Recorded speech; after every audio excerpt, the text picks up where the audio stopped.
I finally had the opportunity to check out Ghostbusters Afterlife in the cinemas, and I think we need to talk about this. So, who are you gonna call? This is a horror family comedy that you might be familiar with because Ghostbusters were it. I gotta be honest, I was extremely happy to see a direct sequel to Ghostbusters 2. It completely ignores Ghostbusters from 2016, which was a soft reboot that was not very well received, and Jason Reitman, the son of Ivan Reitman, who directed the original Ghostbusters, is here to direct what I think a very solid sequel. Carrie Coon, Paul Rudd, and most importantly, McKenna Grace are here to round up a fantastic cast. Ghostbusters basically is a sequel where a family that has nowhere to go goes to a farm that used to belong to one of the Ghostbusters because they inherited that thing. And certain weird things are happening in town.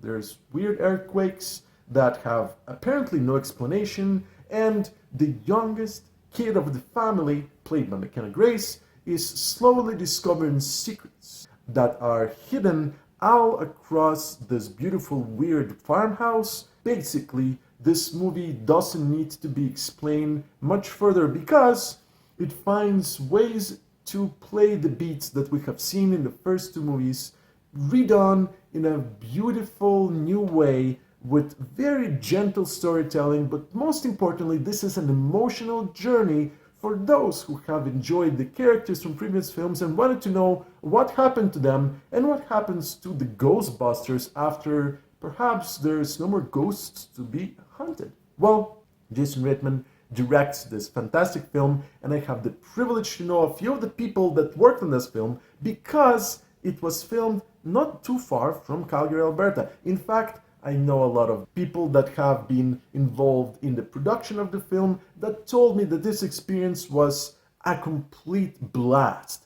Everybody involved had a passion for this project, and of course, it shows on the screen. It's beautifully shot, but what makes it special, aside from the great performances, is the score. Because the score really plays into what we're familiar with and draws emotions when they need to happen. Now, a lot of people have talked about a pacing issue, and indeed, there is some pacing concerns that I had at the beginning. For example, what happens is the movie opens with an intriguing premise, and then it suddenly drops and allows the family to come in into this little town where there's nothing happening and discover the secrets of this farmhouse and of the Ghostbuster that used to live there. It is a bit slow.